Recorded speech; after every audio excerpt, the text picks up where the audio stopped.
See?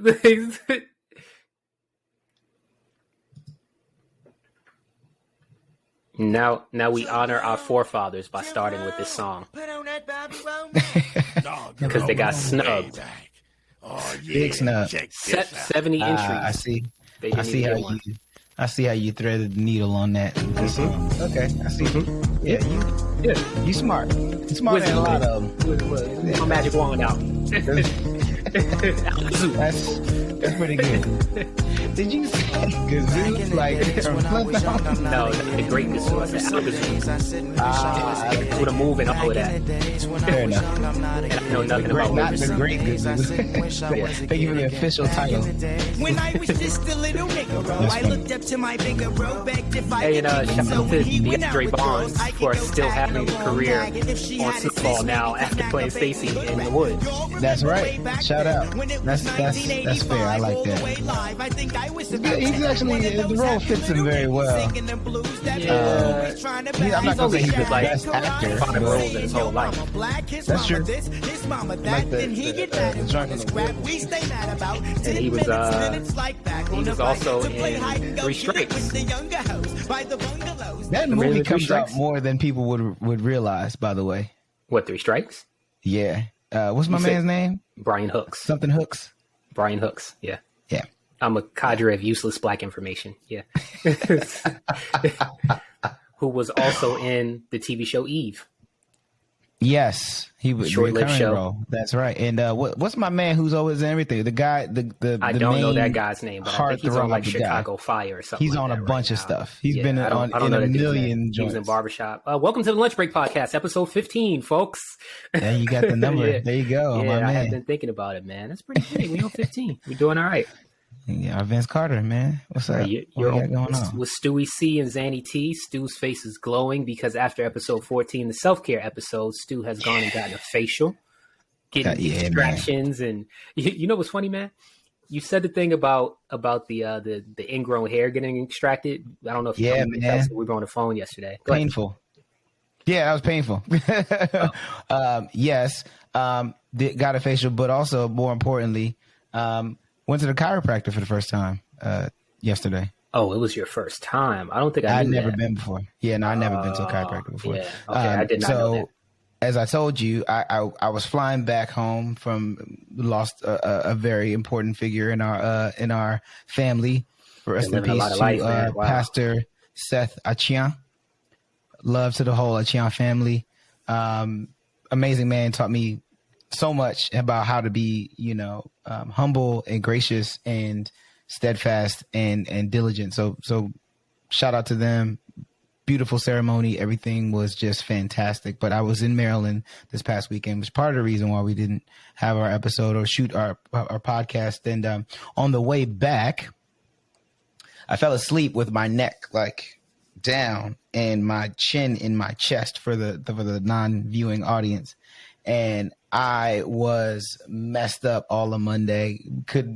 I was shuffling around the house like an old man. Your cervical vertebrae are now 36 years old, so you just can't be having your neck down. And I forgot what that bone is that sticks out in the back. 7th cervical vertebrae. What was it called? It's your 7th cervical vertebrae. Yes, but there's a medical term for the actual bone, and I forgot what it was called. But yeah, I that was sore. And then pretty medical. Okay, I don't know. I'm not. But it's like, 7th vertebrae. Yes, but there's like a name, like a fibula, right? Like there's a name for it. I forget what it is, but there's a muscle in my collarbone that had a grade 1 sprain in it, and so he got me all the way right. Okay, so this is perfect, man, because you went to sleep, you have a sprain in your neck now. Yes, that's all it takes at 35. No, it's 36 for you. Going to sleep, and now you got a sprain in your collarbone. Dude, none of it makes sense. But shout out to Dr. Judd Weinberg, man. Happy Passover, my brother. Very, very nice guy from I am not shaking my head at Passover for the viewing audience. I'm shaking my head because Stewart is a name dropper of all of his service providers. So listen, here's why this is funny. Because I tell him about the podcast while we said we got time, right? He actually is on he is the I guess the doctoral expert for one of those like court shows on television. That makes sense. Atlanta's big in the TV industry. Yes. So yeah, okay. Exactly. So like personal injury attorneys and all of that. So you tell me this whole story. He's like, you never need an expert to come on the podcast. I'm like, I'm gonna hit you up, man. What scenarios would that apply to where we would need a doctoral expert to come in? Who knows? But maybe we might. You never know. Anyway, I love that he's manifesting his appearance. I like it. Shout out to Dr. Which Weinberg. Is great. Like I like that people want to be a part of this. Weinberg. Yep. What was his name? Judge Weinberg. Or Judd? Like Judd Reinhold? Judd. Yes. Who was in some of those? Judd Apatow. Isn't that other dude's name Judd Reinhold? It's Judge. Oh. Judge Reinhold. That's strange. Okay. It's very and weird. he's in some of those high school films. Because we still have not given the context of what this episode is about. Yes, that's true. Please do. This is a good time. I kind of wanted to talk more about. We just haven't connected. This is fine. The people can get into the topical part of the podcast in a minute. We're only 5 minutes in right now, or 6 minutes. But just also wanted to note that, as you said, right, you came back from a funeral. Your uncle passed, I believe it was. Cousin's father makes it uncle. And what was that, cousin Jason? You said? Yep. Man, I'm tracking today. As much turkey as I just ate, and my brain is still firing. And one thing I want to highlight back to just remembering that everyone in the audience doesn't fully understand your culture. So it was like you said the ceremony was beautiful. It was like 3 days of It's like funeral. 3 days. Yes. Funeralized for a minute, man. Yeah. So it's 3 days. So Friday is normally like the wake. You get to come and view the body. They say. And sorry, I don't mean to make you relive it either. I want to apologize for that. Oh, no, that's fine. I mean, I don't. That's one thing I'm not. It's not unfamiliar to me. So we Friday you kind of memorialize the person. People come together, a bunch of different communities. He was the pastor of our church that I went to in Maryland as well. So it was a huge homecoming celebration because he was such a community member and paid. I mean, he's the kind of person that, like, if you had a flat tire, he's the person that'll come pick you up, get your car to where it needs to be. Y'all probably get food and he'll take you home. Like, he's that person to give his shirt off his back. He's just such a gracious person. I mean, he's a giving individual. That's just who he is. That's his love language for sure. It's just acts of service and giving and serving. He was a humble servant in every reference to it in the Bible. He embodied that. So Friday we had the more memorialization kind of deal, the wake, you come view the body. Then after, we have a ceremony where people from the different communities, different cities and portions of Ghana within our community here in the States pay tribute and bring gifts to honor. You know why I'm smiling at you saying pay tribute. Well, yes. Shout out to my man. Continue. I'm sorry. Dr. Rangel, my man. But that's literally what it is they pay tribute and they bring gifts and some for the family and all these different things. So, and that usually goes from like 9 to like 1 a.m. So that's Friday. Then Saturday, there's an early morning church service. Because he was a pastor, he had a lot of contemporaries and colleagues that had such glowing things to say about him. And eulogize them in the best way that they possibly could while trying to keep it together and pay homage. That happens in the morning. Then right after, obviously, we go to the burial site. We do the cemetery kind of processional. They had the horses. It was a horse and carriage kind of homegoing ceremony portion of it, which was great. Very emotional. After that, then we do the repast. We had it at a venue. It was great to see family. Great to enjoy that time. But at that point, it's more of the celebration portion of it. So it becomes a little bit lighter. Obviously, it's never super light, but that was the part where we get to enjoy and actually have conversations and catch up on what's going on in people's lives. And then Sunday is the memorial service at church. And everyone wears black and white. I should talk about the different colors. So Friday and most of Saturday, people wear black and red. Friday. Saturday is usually all black or black and red. You can continue that, and then memorial service is white and black, which is like the more it gets lighter as it goes on, right? And so that's the day that we kind of thank God for the time that we've had with that person, the impact and all the influence they've had in our life, and then from there we send them off. And we say thank you for the memories. And so it was a great reminder of the importance of humility and servitude to your community and to your tribe. And so I love that reminder because that's often how I see myself within our community is as that servant and as that person to be able to give whenever I absolutely can. And so it really resonated with me. It's something I took away, gratitude and humility and servitude, which was great. So, yeah, man, thank you for letting me do that too, man. I appreciate that. All good, man. Yeah. So there are several things going through my mind right now, and I have several segue points into our topic for the day. And give me 1 second to clear my throat. So let me clear my.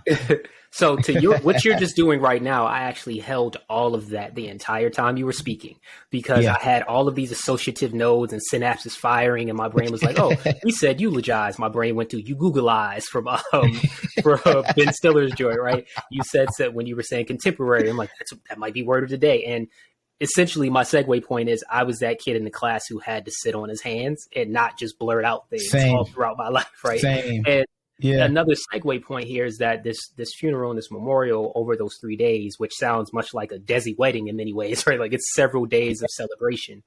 This memorial brought you back to a place where you went to high school. So it brought you back to Maryland. That's and interestingly enough, right, people who have been listening for a while know that I am currently trying to, like, Ryan's been released from prison. Me and Ryan have been in communication. He's been out. He's officially been free for about 2 weeks, 2 days now. Yeah. So everybody's trying to figure out when do I get to go see him again. And he's like, do you want to come to Baltimore? I'm going to New York next week. He's saying, do I come up to New York? I'm like, man, since I graduated high school, I've been back to Baltimore maybe 3 times. Like, I just tried to avoid it like the plague. But, the high school was not completely this raw, uncomfortable memory for me. There's a lot of fun stuff in it. And all that you experienced this weekend, you went back, like I said, to Maryland. I actually went to your high school reunion instead of mine. You did. That? I remember that. Yeah, I remember that, but in doing pre-pro, I didn't think about it until you just said it. Yeah, I didn't either, but it just dawned on me like, yeah, well, our high school reunions were like 20 minutes away from each other, but I went to yours instead of mine. Now, the reason I went to yours is because I still was being hormonal at the time, like a high school kid, and I went there to be around some people that I enjoyed. But that's right. That was eloquent. Well done. Yeah, but realistically, though, the idea of everything you just experienced. So this is the second time in 3 months on the podcast that either of us has talked about going to a funeral. And adulting gets really heavy. And when we were kids and we kind of harken back to those halcyon days of high school, which we're not the people who are like Uncle Rico and Napoleon Dynamite, and we're just living in our glory days. And we don't have this, our life is pretty fantastic right now. It's pretty glorious. Absolutely. And it's continued to, absolutely, right? All glory. Gratitude. It's continued to get better over time, but there are some really distinct, funny moments about high school. And even going back to the what was it? Episode 13 was the Only Child episode. Going back to the Only Child episode, whatever number it was. I'm nearly certain it was 13 though. Going back to the Only Child episode, we kind of went back and forth on, and very briefly on whether or not you and I would have been friends in high school. Yes. And we had 2 very different high school experiences. And the song we started with, folks, for those of you who aren't familiar, and if you're not, and you're Black, I'm really shocked that you're not familiar with where that song is from, because it basically scored the whole film of The Wood, which is, in my opinion, top 3 greatest high school films of all time. No argument for me. Okay. Completely aligned.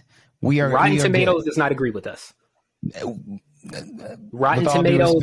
There's a Rotten Tomatoes editorial with the top 70 high school films of all time, and maybe we drop that after this. Yeah, maybe we drop that. Because we are going to complain about that for several points. We have about 45 minutes left in this podcast. We will complain several times about how terrible that list is for it being absent The Wood. But I'm with it. There aren't many, in my opinion, there really aren't many great high school films. So I'm shocked that list had 7 folks on it. But there are so many people who get to a certain age, especially getting to this, we're middle adulthood now, where you start looking back at what was it like to really be a kid before you had paydays and due dates. There were test days and quiz days. Yeah. And I would go back and trade that because of how heavy adulting becomes, right? And I wanted to kind of spend some time talking about what that experience was like for us, being 2 kids who went to school in Maryland public schools, nothing super special, but like distinct experiences, right? And then your school was full of brilliant Black kids to that point. Cause I met so many of them. They went to Morehouse and Spelman. And that's another reason why I was at your high school reunion. And we've also almost been Clark Atlanta. Yeah, Clark Atlanta in there too. Oh, yeah. Sorry. I don't know who went to. Oh, was Autumn at the joint? Yeah. Okay. Autumn. I came with Autumn. Okay. Yeah. I came with Autumn. Yeah. That's right. Who was not the person I was, just to be clear, that's not who I was talking about. Keep these stories clear for the listening audience. Oh, man. But yeah, so just all of that, wrapping it up in a pretty bow. We just thought it'd be interesting to come in and talk about high school randomly, like two grown dudes, old heads coming to talk about our high school experience. And it's about to be 20-year reunion in 2 years. That's what I say, man. 18 years out of high school, right? Like, doesn't that hit you? But there are people. Yes. So here's something that's always been interesting to me. You know, Jeremiah, aka Francis. I didn't even know your little brother had several names. Yep. Francis. He has five. Francis Jeremiah Quasi DeGraff Johnson is his full name. Yes, and he's saved as such in my phone because I think that's hilarious. And what day of the week was he born on? No, I'm just kidding. That's a good question. No, Quasi it's not a good Sunday, question, I believe. Okay, Quasi is Sunday, I believe. Yeah. All right, man. So the whole point being, I don't even know where I was going with it now, but so when I moved to St. Louis, because he's in St. Louis, and when I moved to St. Louis, everybody kept asking me what school I went to, and I moved to St. Louis in 2009, immediately after graduating from Morehouse. And with 2 nickels in your pocket. Yeah, it was barely. Man. Just that per diem, just rubbing it together, man. I remember them Michael days. Jackson died the day I moved there. I'm just like, come on, man. It's a hard start. That's right. That's right. That was, it was June something. You know what else? What? The girl I was with at the this is random. No, the girl I was with at the I keep wanting to call it a homecoming. What was it? It was your high school reunion. Yes. She has a tattoo of Michael Jackson. A very not great tattoo. I wasn't going to say it. Bless that woman, her family. Hey. Leave it alone. Fine. But just, Michael Jackson tattoo. All right. We're podding today, folks. So to that end, though, people in St. Louis continued to ask me, would you go to school? And I thought I would reply Morehouse College, and they were like, no, high school. And it was the strangest thing for people to ask me as a grown man where I went to high school. But in that city, and I'm not quite sure exactly what the rationale is, but it's extremely common. Everybody's like, yeah, that's what we mean here. We want to know where you went to high school. I don't know if it's kind of, and I don't want to say this in a pejorative way, but I don't know if it's small townish or if it's one of those things where some people I've heard it's more of a social stratification type of thing, classism, like where'd you grow up, what neighborhood type of thing. But to me, it was just like, man, why are we even, I'm grown. And at that time I'm 21, but why are we even talking about high school? It was just one of those weird things to me. That's the thing. I mean, in Maryland, that's the thing. Like even to this day, you go back and you meet somebody that is outside of your purview or social circle or whatever, and they're like, oh yeah, well I went to high school here, and they're like, oh well where? And it was like, oh, Montgomery County. Oh, but what school? And then then you do the name game. Do you know so and so? And that's the thing. I think it's one of those like they're trying to connect with you kind of tool mechanisms kind of deal, but because it happens with college. Like, well, where'd you go to school? Morehouse. Oh, well, do you know so and so? I mean, it happens, but yeah, you would think because we're so. What I hate about removed. that? Yeah, what I hate about that is, do you know? So remember when Neil Brennan did that stand up? Yes. And he was like, do you know Jamal? It's like that type of thing where people were like, do you know? So like, well, I mean, there were 500 black men in the class. I don't know that some black people have similar names. So no, I don't know that. Like, say more about this person. Describe him. Just say, do you know John? How am I supposed to tell you that I know John or not? There's 2,300 other students at any given time at Morehouse College. But anyway, man, I know it's not that big, but it's still enough for me to not know who you're talking about. All right. So today, now that we are 19 minutes in, we are going to film high school for us, right? And frame it as if Stu and Zan, give them context into the people we are today. Because, I mean, high school was very much a formative experience. I am who I am because of high school. Even some of those things that I mentioned earlier, and I'm just going to be completely candid. And this is random in the moment, but those things that I've said in the past about something that I've struggled with as far as just, I'm going to use biblical terms since it's Holy Saturday, promiscuity. It was because the school's drug dealer, when I was 14 years old, shamed me for being a virgin. And I felt like I had to go not be a virgin anymore. Right. Like just high school was such a, go ahead. It was weird. Yeah. And then on the other side, I kept my virginity until I graduated from high school. Like how you said, kept it. Put in a little box, little porcelain chest. Hey, look.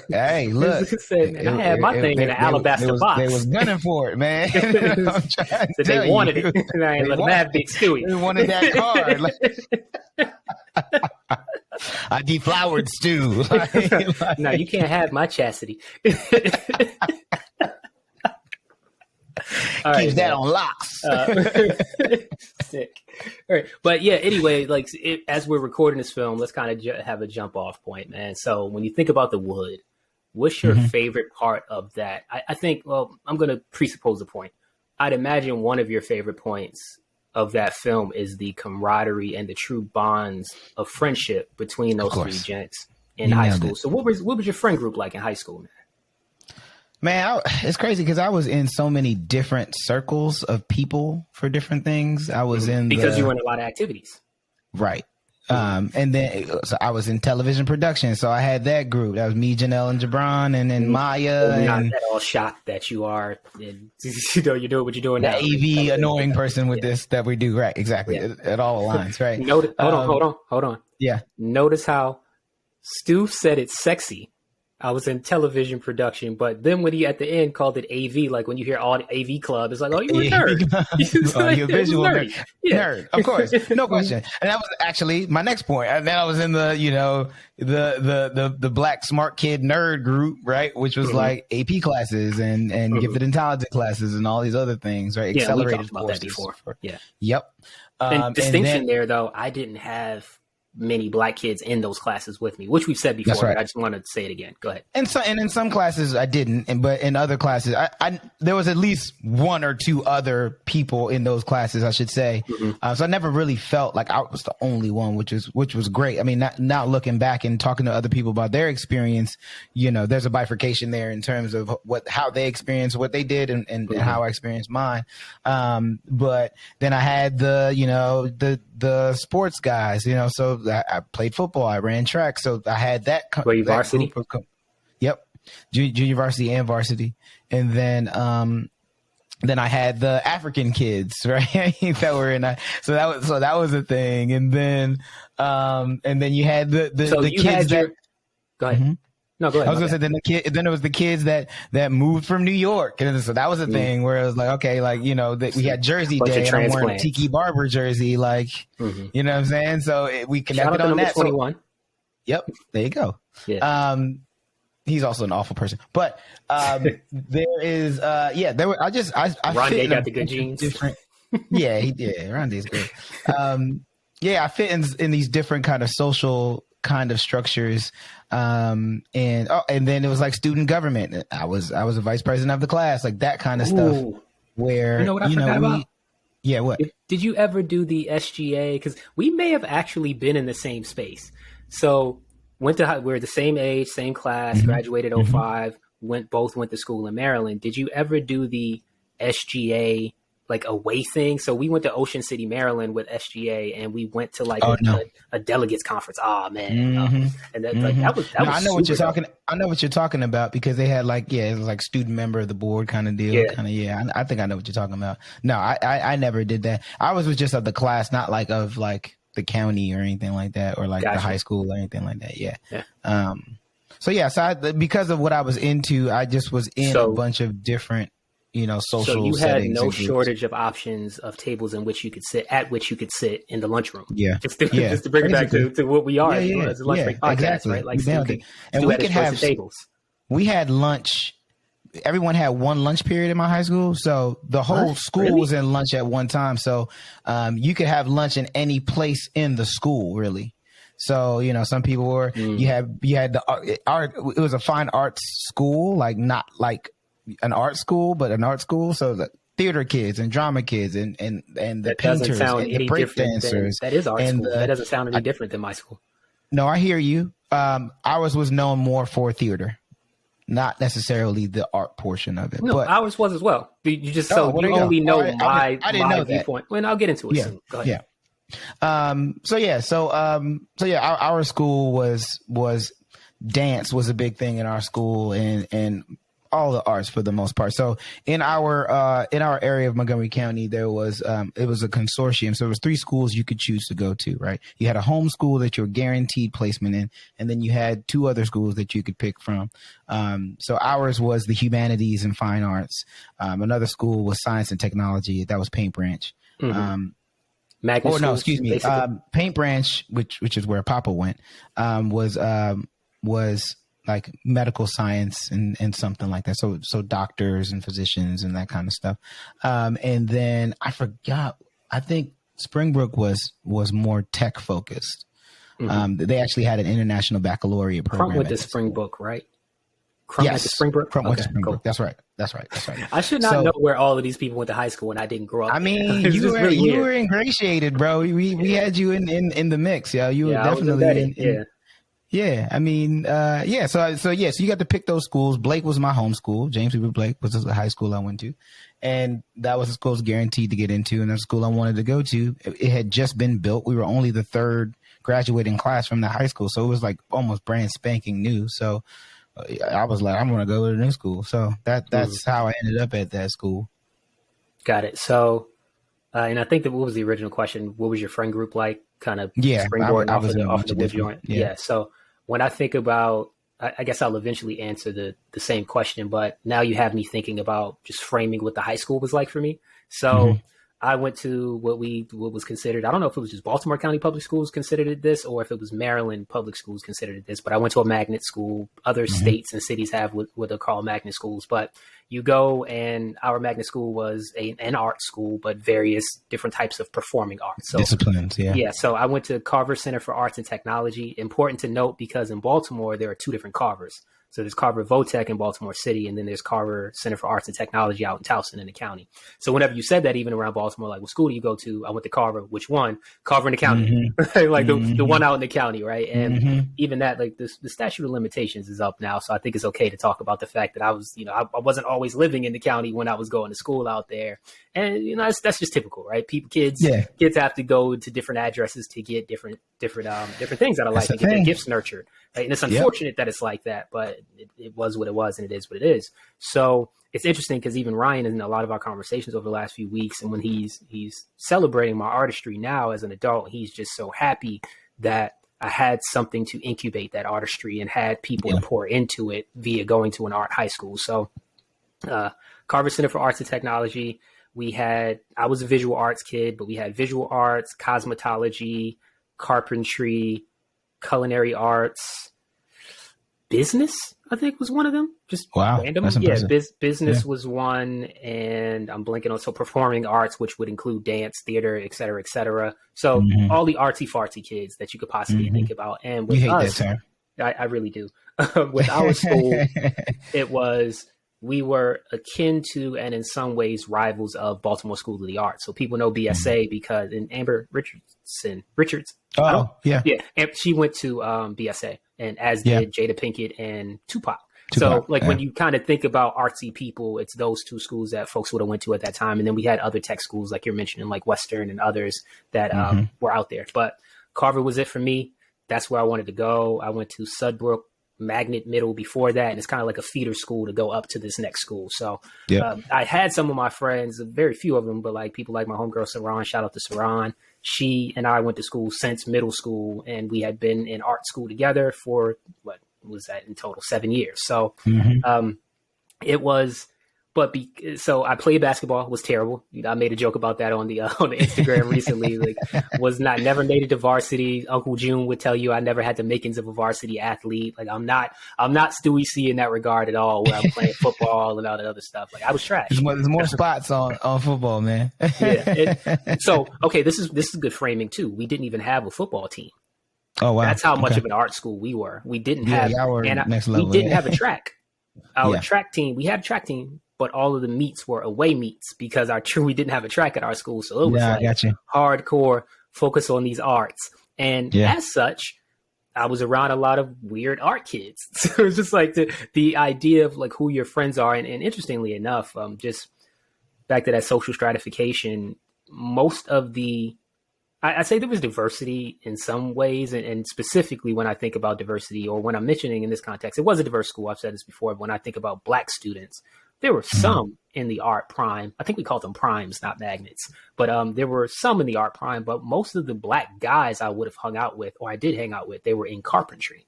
And they were in more of the vocational magnets. And similarly, a lot of the Black women were in cosmetology. So when you get into those other magnets, it just talks about what those groups look like and who you would hang out with. It's a very interesting thing looking back with adult eyes. And so I had my friends that I played ball with, although I was not great. I was still on the team, right? And then I hung out with the guys that were on varsity who were way better than me. But like that, you had that little group. And then since we were in magnet school, we bussed in from various counties. I mean, it's various, I don't even know what it's called because it's been so long since I've been. Yeah, that's the thing. I've been encountering that more and more because that was Audrey's experience. Where she went to Dunwoody High School and she was bussed in. Yeah. They went to a point and you switched buses, and then we all went to a certain high school in our neighborhood, and then from that high school we got shipped into the other high school. So like the times that I was living in the county and I was living close to. So for example, Oz went to Randallstown High. I would, when I lived in Randallstown. Yeah. Cool. So in Randallstown was phenomenal in sports. Yeah. So when I lived in Randallstown, I would go to Randallstown High to catch the bus to take me out to Towson and Carver. Or when I lived in Woodlawn, I go to Woodlawn High School, and then Woodlawn High, catch a bus to go out to Carver. So bunch of kids. So you kind of had your kids from the neighborhood that you knew, or the kids on the bus, whatever. I'm like, I wasn't and it's one of those things where it's important to note too, because in art school, it's hard to be a nerd in art school because everybody's a nerd. Like, you're all kids coming here to participate in art. So it's like nobody's like, it's interesting when you think about, were you a cool kid, quote unquote, in high school? Like, yeah, I got to sit in the back of the bus, but like, we all not really that cool. Like, we go to art school. You know? Well, what part of the back of the bus though? You know what I'm saying? Like, at a certain point, it's like, you gotta be in the last 3 because you had that one short seat in the back. Oh, the single seater? Because the emergency door. Unless you had a newer bus with emergency doors in the middle. Honest, so you know a funny thing? I'm shocked that my memory is this clear right now, but our emergency door was often blocked, which is a terrible hazard. Oh, there's like cargo back there, right? Well, because we were art students, so we all had canvases we were bringing into school to come and get critiqued. That makes sense. That was actually the toughest part of my high school experience, beyond being homeless, was the fact that but that it was the fact that every day, or not every day, but once a week, we would have paintings and we put them up on a wall, and a bunch of mean 13 to 18-year-olds would sit and talk about shreds. Man. Like, and that's what and people talk about how critical I am. People talk about how critical I am, and even in relationships and all of that, friendships. But like, if you know that about me, it really does help to contextualize. Well, like, no, you were raised to critique your thought and critique to improve. So at one point in time, we used to call it like praise and polish. Like, polish is shine it up a little bit, but like that's what I was raised around for at least 4 years there. So just think about that: blocking off the exit, not at all accessible, and then coming in, putting your painting up, and it's like, bare my soul, people are just ripping it to shreds. Sorry, go ahead, man. No, that's great, and that's great. I mean, I'm thinking about as you're saying that, it triggered a thought. I'm just like, damn, Zan's come such a long way because it's not necessarily the critical portion of it, is the vehicle with which you deliver that critique or feedback that people will more than likely struggle with, and you've made so many strides in and it's that. Really pointed. It's like specific. Like, hey, and I certainly early days, but dude, even think about this, right? I'm in a school, and there weren't many people that, I don't know if it's just me, because in some ways I was raised this way as well, but I don't recall us going towards, you did great here. It was often, I'm not going to praise the strength, I'm going to help the weakness get stronger. So in my feedback approach, it often embodies that, where it's like, I'm not going to talk about how great you are in the spot, but like, let's build up the place that's weak. So I go to search for the weak points. And I really did have to adjust that over the course of my life, because everyone was not raised or schooled in that way. It's hard for some people to take. So it's definitely a thing that shaped me. But the high school experience for me, back to just being in art school, like so I'm in art school, and my coursework, there aren't that many Black kids because I'm in a different magnet than the bulk of the Black kids. And then the kids I'm around have a different level of privilege. And the art that was coming out of those kids who had a different level of privilege than I had was ridiculous. like there were anuses being like 20-inch anuses being painted. And again, this is another thing. I think at age 13, 14. That's going to be a clip. 20-inch 20-inch anuses just painted. I mean, there was these two kids, Aladdin and I don't remember the other kid's name. And Aladdin's his real name. Or maybe Aladdin was his brother. Orpheus was the older one.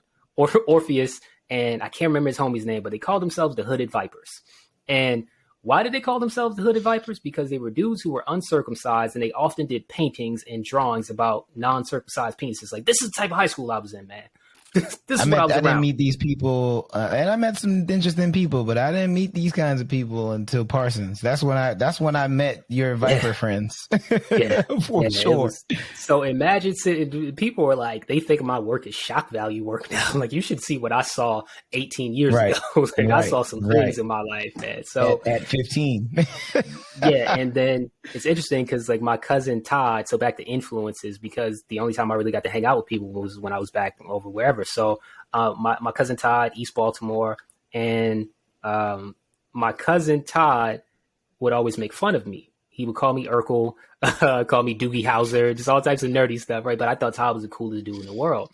And Todd would make fun of me. I'm like, dude, if you know what I'm in school around all day, like I'm actually, you're lucky that you're getting this cool enough of a version of me to be coming home, man. But yeah, our school was just, it was a wild world, man. There was nothing off limits artistically to the kids. We even had our own studios within the school, or by the time you got to be a senior, you could take AP Studio.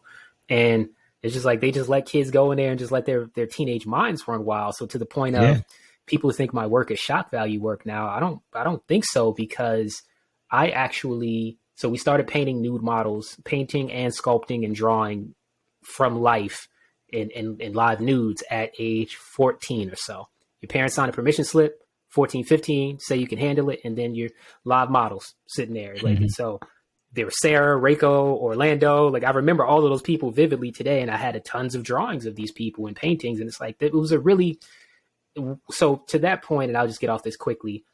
When I talk about being a fine artist, like I was trained like an old master in Italy as a teenager. So all of that stuff completely shaped and opened my mind to things that I would have never experienced outside of art school. So it just gave a kid who had a different background than most of the people in the school complete eye-opening experiences that I would have never had otherwise. So praising that part of the high school experience, but didn't answer the friend group thing, but it's still shaping this. Like, I wonder if we would have been friends, right? Because like, what were we into versus how we ended up being friends later. But sorry, man. So on the high school note, and knowing that you moved there after experiencing adversity, right? And we can talk about what that adversity looked like for you, but you know. And similarly, I was experiencing adversity while in high school, and we know that makes it difficult to go through that experience. And everybody goes through wild stuff in high school. Pardon me, like just being a teen is tough. Kids are mean. Yeah, your body's changing. Yes, right. There's people making fun of you for what you have or don't have. It's just like it's crazy being in high school. But what's that? If you recall, what was that like being in high school dealing with adversity, and how did that shape who you are as an adult? I will say that, you know, after my mom passed, and let me set the stage foundationally in our household, in most West African households, education is a very important thing. It is the gateway to building wealth. It is the gateway for fulfilling all of the investment emotionally, physically, financially that your family has had to exercise to get you there. And so that was just a big thing. And you know, when my mom passed, I lost that person that would push that ideal consistently, and in a way that it was so passionately that it was terrifying.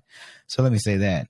And you know, I had to kind of refocus because that wasn't an excuse, and ultimately I had to make a decision about who I wanted to be and where I was going to go, and if I was going to squander this opportunity, because there's very few places where you can go and get a strong public public school education without paying, a dime, which thank God, I realized that in the time that I did. I think when you lose a parent that young, you are forced to grow up, and we've talked about stuff like that. Whether you lose them to incarceration, whether you lose them by any other, factor, that presence not being there, you do kind of forcibly grow up quicker, and the world looks a lot different than it would. Your innocence is gone a little bit earlier because you realize and kind of see the cracks in the foundation of what the world looked like, or looks like. And I had to refocus and really rededicate myself to school and being a scholar, really. I mean, so I focused a lot on school, spent a lot of time with my schoolwork. Part of the reason why I ended up playing sports and doing a lot of those things was it allowed me to stay out of trouble, right? If I'm staying after school and I'm at practice, or I'm shooting something for TV production and need to edit, that would allow for me to be better at time management. Obviously, it's great for my resume. It allows for me to be a more viable candidate when it comes to submitting college essays, things of that nature. It's just better for the high school self that I was, to be able to have those outlets and different creative spaces to be me. And so that was how I dealt with it. But my high school experience was weird, man. I feel like we didn't really, people had beef, but it wasn't like, I feel like it was, people for the most part got along. High school was not something that was not on that list. High school was not Michelle Pfeiffer, Dangerous Minds for most of us. Right? It was not that. It wasn't none of that. Sister Act 2 was also absent from the list, which is crazy. Sister Act 2 is fantastic high school. Very high school. Good point. Yeah. That's right. Yes, that's right, man. And let me tell you who loves that movie: African parents. Anything to do with church and school, man. I could recite that movie. I can't tell you how many times in my childhood I've watched that movie. So on the church note, on the school note, and on this note of adversity. So the Bible tells us suffering produces perseverance, and in that note, right, you experienced something and it taught you how to persevere and apply yourself in a given way because you had to. You had no other choice. That's right. In a similar vein for me, there was, as I've noted here and I've noted other times, right, the times that I experienced homelessness and houselessness in high school.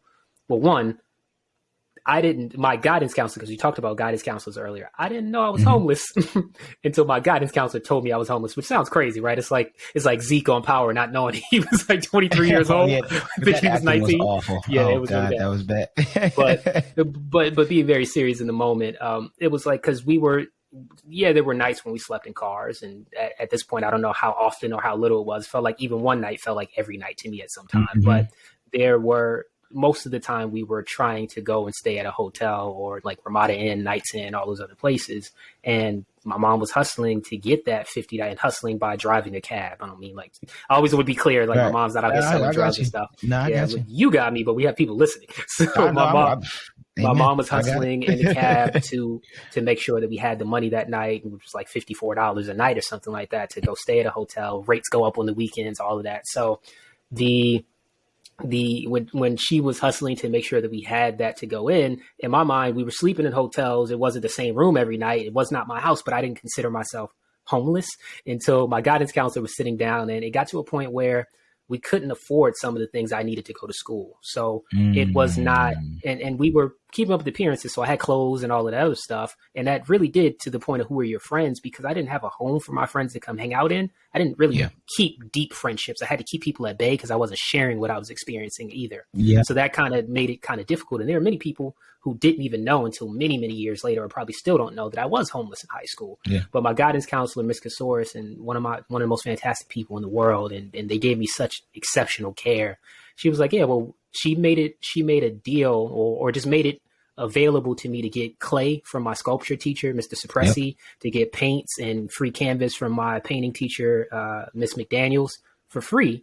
Whereas those things cost like $5 per pound of clay or something like that. So she worked it out so I could get the resources I needed to complete my work. And in that moment, she said, we do this for all of our homeless students. And I was like, wait a minute. All of your what students? Section 8. Hold on. Wait. Oh my, you're right. It's like, I guess I am homeless, huh? So, but like, and I could laugh at it now, but to that, suffering produces perseverance. My ability. So I think at times you've asked me, or I've heard many people say, it's shocking that you could draw while you're in motion or while this car is moving in XYZ. Well, I sculpted an entire portrait bust, clavicle to crown, in the passenger side of my mom's taxi, because I just had nowhere else to be to do paintings. Right. Like some of my paintings today, this is actually pretty important to know as an artist and for people to understand my subject matter. The reason I prefer figure and don't really like background is because my backgrounds were constantly changing. So I didn't have the luxury of having, I didn't have the luxury of having someone come and sit for days on end. And, you know, this is before photos are what they are now, and you could have it in your phone and things. So it's like, well, and the reason why I had so many self-portraits, I'm always with myself. I can sit in front of a mirror at the Days Inn or the Motel 6 or whatever that is and paint myself, but the background is going to change. So, and my teachers didn't even understand that for a while. And then eventually we got to have that conversation. So it produced a perseverance in a way that now has sharpened my skill set to where I can draw anything, anywhere while in motion, because I was always in motion. So just, you know, thank you, sir. No, I mean, it's important because people only see you today and see your art today. They don't necessarily see the process and the things that you draw from when you are incorporating it into your art, or whether it's that. They think I'm just Nasty Nelson. They don't know why it's a new painting. Right. It was like, well, why would you draw an avocado like that? Well, I've been nothing I just said explains why I did that. Well, fine, but it's deeper than that. Even still, like I've been painting nude models since I was a young, more than half of my life, man. Yeah. You know what I'm saying? So I mean that tracks for me, and even to take it away from an art thing and just you as a man, you know. You critique the way you critique, or give feedback the way that you give feedback, because of the feedback you received, or being in that environment of receiving feedback from your art. I mean, which is important because you are a leader within a company. You know what I'm saying? Like that aspect of it allows people to be more empathetic when it comes to dealing with you. It allows people to be more patient when it comes to engaging with you, because they have a data point that allows for them to connect to it. You know me, I'm a logical person. Like I like logic stuff. Like it has to make sense for me. Otherwise I get frustrated. But if I can draw a dotted line to why this behavior is what it is, it allows for me to understand there's a connection there. So that's why I clap it. It's important to kind of have that thing, that aspect of how it goes. And when you move around a lot and you think about what that does to your personality, like that changes in your mind. Super versatile too. Yeah, right. Exactly. Because you had to be, right? Like that's why I work in cars. And you spoke about friend group. You've seen me in a lot of different spaces with different people in New York. Like as an adult man, that was me from high school. So I've learned how to do. That's just how I've been, because I've always expected myself to be in different scenarios with different people that we connect. And I try to bring and build those bridges between the different communities and make it. I'm definitely a chameleon. Yeah. And high school absolutely helped me in that, because interestingly enough, which while I know most of your friends from high school, I know most of your Black friends from high school, I also know that you have non-Black friends from high school. And similarly, when I think about, and I don't think we talked about this, but this is important to note, we both came from high schools. We had mixed friend groups, and then we went to an all-Black school for college, right? And that is a stark difference. Because I was hanging out, I mean, I had yarmulkes and everything. I was hanging out with my Jewish friends in high school, and then just a couple months later, you go to Morehouse. I was like, whoa, this is a completely different world that I didn't know could exist. And it is also fantastic. So in even our Morehouse experience, we came in with a certain level of cognitive diversity because of the experiences we had in our Maryland public schools. That's right. I mean, I think that was the value of going to school where we went to school. I think that's the portion of it where it's like it allowed for us to be able to. It was a great testing ground, right? For how to move about. It was probably the best reflection of what the world was going to look like after we finished school, when we actually got into the real world. And so I think I love this idea that we went and solidified our Blackness on some level, and who we are, and the beauty of who we are as a people, to go back into a world that we were already familiar with, at least a microcosm of it, which makes it special. But also for for kids like us that have been in places where they were the only black kid in those classes to go into a place like Morehouse and see that there are other stellar, extremely brilliant. I mean, that goes for all the schools, right? There's a bunch of different Zans and Stews here. I didn't know y'all existed. You know what I'm saying? Like, and the packaging looks different on all of them. You know what I'm saying? Yeah, Ace Boogie comes to mind. You know what I'm saying? Like, I just said, shout out to Ace Boogie. Right on time. Yeah. Right on time, man. Shout out to Ace Boogie, man. Brilliant. I mean, just brilliant people. And so I really appreciate the dichotomy of those different structures and those different environments and its positive impacts on who we've become. And I'm sure there are people that can connect to that aspect of it.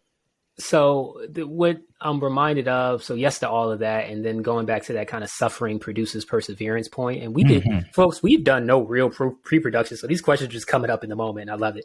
But going back to that, I'm trying to connect to kind of what were the most embarrassing parts of the high school experience, because this is really where I evaluate, would I have been friends with this guy? I want to ask you this question first before we get into that, because I think that is going to be a longer conversation. Do you have a favorite teacher or administrator or person that you were like, yo, I'm really grateful for this person because Miss Casaurus, the one I just mentioned. Like, she gave, like, I'm almost welling up with tears in this moment because it was hard, bro. Like, like what I was experiencing in high school was really, really tough. And a lot of people experience a lot of tough things in high school and feel alone. And, you know, I was experiencing it with my mom, but we were experiencing it differently and we didn't talk about it in certain ways, right? We were going through it. We were surviving. That's literally, it was survival. And to have someone who, like the person who, the only few people knew my situation. I had to hide it from friends, or I was encouraged to hide it from friends and things. And it was like that woman knowing that I was going through something and making sure that I had everything I needed to still succeed. And like, it killed me to not be able to produce art at the same level of my peers because I didn't have the same resources as them. But to have people who were like her, Mr. Suppressi, and then Miss McDaniels, my two main art teachers, who just like, they loved on me in a way that I could have never understood as a child. And as an adult, like, y'all helped me out in ways that I could. And so when I went back and did a senior show, and I'll be brief here. I went back and did a senior show, or not a senior show, an alumni show, maybe like 6 years after high school, or more than 6 years. But I'm working at Boeing in Philadelphia. I drove down to Baltimore, heard they were having a show, and Miss McDaniel's like, the prodigal son has returned. Anything.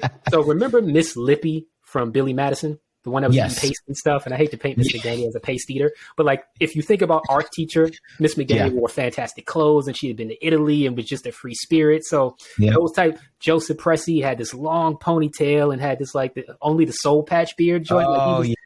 He's right? He was like, Jesus Christ. The visual representation is coming through. I actually didn't have any black teachers. So to that point, I didn't have any administrators who I felt like looked like me, or, you know, and that's an interesting thing in and of itself. Not necessarily interesting. It's a disappointing thing, but who were yours? Or who is yours? I had an administrator in, I had an administrator in high school. Her name was Karen Lockhart. I mean, she was like my mom at school. She was a vice principal at the school. She was the one that encouraged me to go to Morehouse.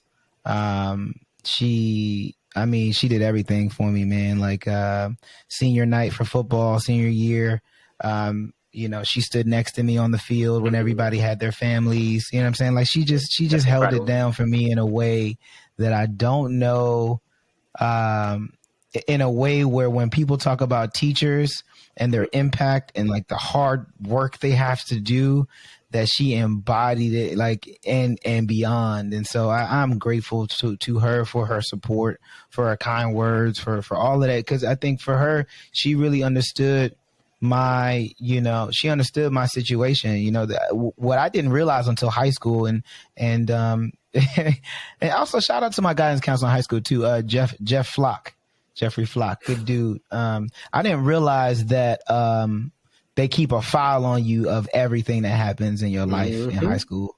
And he showed me this folder my senior year because I needed a recommendation letter. So obviously I got one from Miss Lockard. I got one from Miss Jeff Locke, who was also my defensive back coach for football as well. Yeah. I love that about high school. They're like the people like, you got a full-time job and you just go coach your team. Yeah, but I mean, it shows dedication, you know what I'm saying? And I didn't realize that until he was like, yo, you've been through something. I mean, they had my mom's like the obituary and all of that, like the pamphlet from the funeral. I was like, damn, y'all got this? That's crazy. No, it's interesting. There's a lot of stuff that I kept. Well, and granted, there's some things that you should keep because, like, I'm hesitating to say it, but my story is my story. Like, right, there were some times where the place I was staying, I'd go home and I'm seeing junkies with straws in their nose. And it's like, you're not supposed to let your guidance counselors know that because that was the only place I had after school to do my homework. And it was not my home specifically. It was the place I went to go do homework. And I needed a place to get my stuff done. If Miss Casaurus and those other folks knew that, they probably try to rehome me or something like that. So there are things that, while my mom was out working until she could get the money for me to go to the hotel that night. So or you got to pick and choose what you share. You already know in a black household with a black mom, this is house business. This ain't outside business. So you got to you end up drawing that line. I feel like it's amazing that they have that file. And then there's also like, how much do you make it into that file before they start putting judgments on you? And there are different things that happen because of that file. Right. So that tracking cuts both ways. I'm glad it worked well for you with, what was his name? Locke? Karen Lockhart. Yeah. That's the vice principal. And then Jeff Flock. Yeah.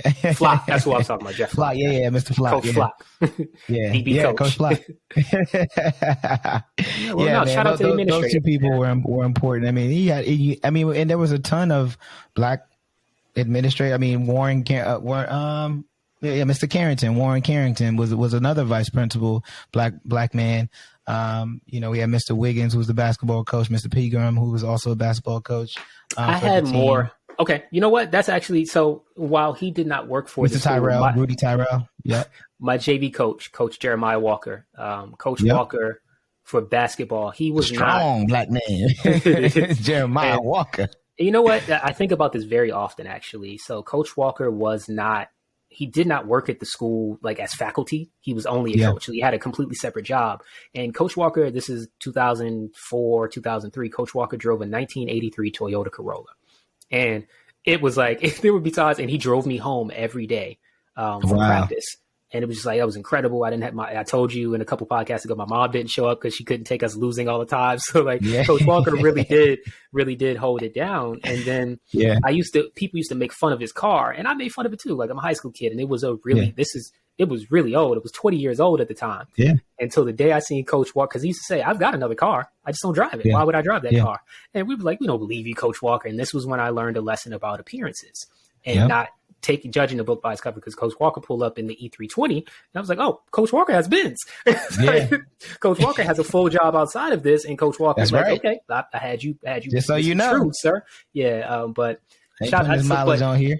I had more black administrators and teachers in my elementary and middle schools, and more so elementary school. So like Mr. Smith was my art teacher, a black man. Mm-hmm. That's the reason I'm a painter today, is because that man said, you have something in fifth grade. You need to go nurture this, and told me to apply to Sudbrook, which was the middle school for art. The feeder school. Yep. Yeah. So having people pour into me in that way was really important. I want to get on the embarrassment thing now, because we going along on this, but this is really awesome. I didn't know where we would go on this episode today, but I love what we're talking about.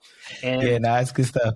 When I think about like high school, is as much as it was cool, and I was fresh. Let me just put that out there, because even though back to keeping up appearances, I had my little job at Marshall's, so I was getting my polo, years for me. That's where my love for polo started, really, right? Between going out to the polo outlet, which me and you used to do all the time when we were driving up and down the highways. We sure did. But I was still looking. I didn't look like what I was going through at the time, but I did some embarrassing stuff in high school. Like we talked about, or briefly talked about me rapping in the the Renaissance Fest.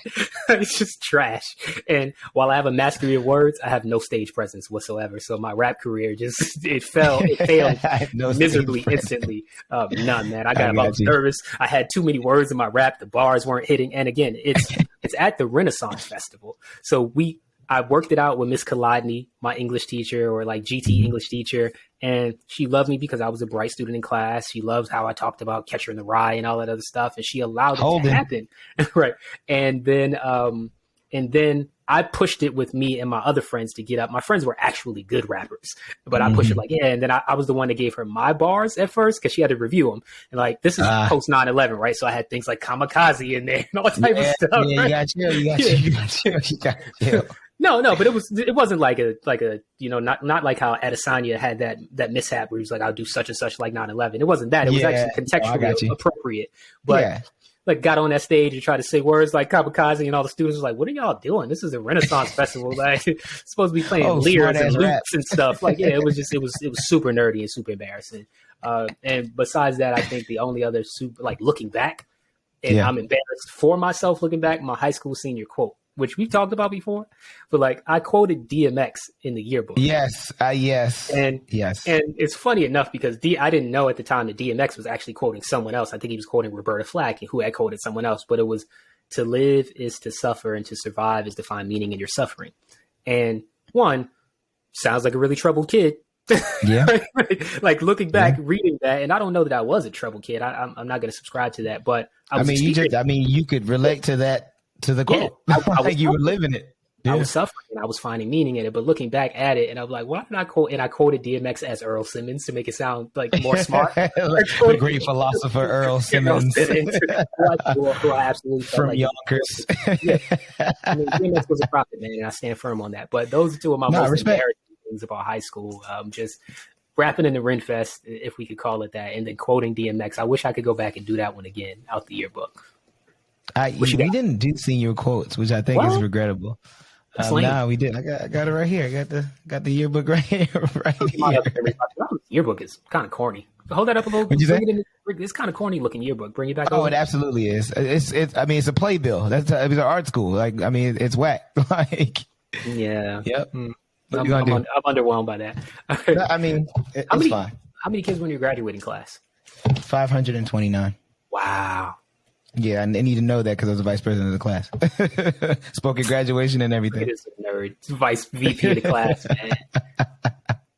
I didn't have, but to the point of the things we're talking about, right? I didn't have as much time to get into those extracurriculars because my life was just a little dynamic after school, right? Trying to figure out what's going to happen when I get home that day. So I wish that I got to do some more of those things, but just wasn't really an opportunity I had. But I'm still going to call you a nerd for being the VP of the class. I mean, I was, but I did it with Jabron and Janelle, who were like co-presidents of the class. I mean, it was just, it was me. It's a band of nerds. Yeah. It was a band of nerds. Me, Janelle, Jabron, Ashil. Shout out to my man, Henji. It was just a good time. Embarrassing moments. They try to get you to do a bunch of different things. Like I've been on the morning announcements before. Like we had like word of the day, which was like a segment that we did. And all of these things we are doing right now, like words of the day, and we do announcements. Yeah, we are. Like, that's true. You're still the same person, man. Good point. You haven't strayed too far. I did the powder puff game where we were cheerleaders. Cool. I was a flyer. Yeah, they was throwing me. What is my guy's name? Al Bundy. You know, the cheerleading coach. High school name. Yeah.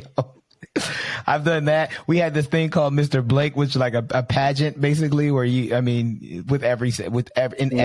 need something more embarrassing, bro. You let me jump out there with Renfest, and you're talking about being like you just did. Those things aren't that embarrassing. I rapped crisscross jump to the entire school as my talent. Like that's the reason that's embarrassing is because crisscross jump came out in like 92. So that's right. You should not have been rapping that song. No, like legit, like Yankees jersey backwards. Like Yankees had like so the full. Here it is. Stu's the annoying kid. So Stu was the annoying kid who moved out of state and kept claiming his home state. That's like, right. I'm from New York, son. That's right. No, absolutely. So that's to come up with a Yankees jersey, the Tiki Barber joint. Like I was a kid in middle school wearing a Tiki Barber jersey when the Ravens went to the Super Bowl against us and crushed us. Me too. Like, annoying.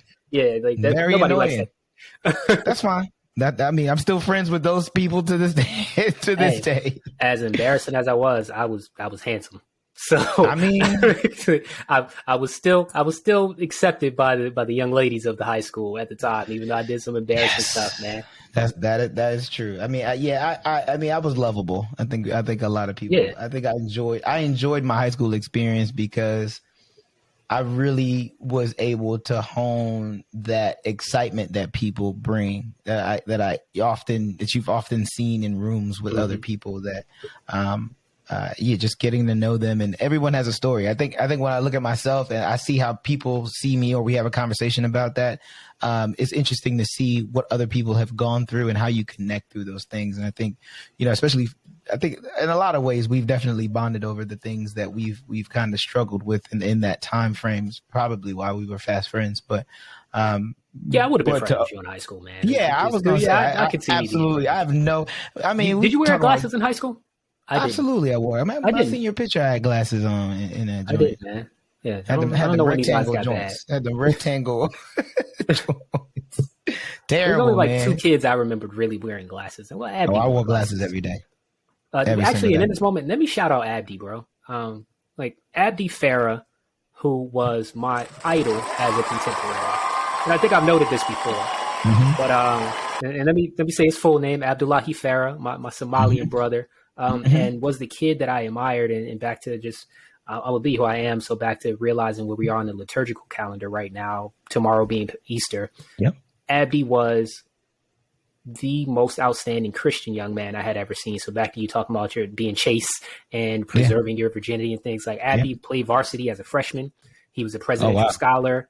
Like he went to go paint in France. Like he was everything I wanted to be if I had just kept focused in the right ways, right? But I was girl crazy and I was all those other things. And Abdi was just like a shining example of like, no, I live my life for Christ. As a 16-year-old saying that is just kind of mind blowing. With self-control and discipline, standing on it, man. Nuts. I was like, I need to text him soon.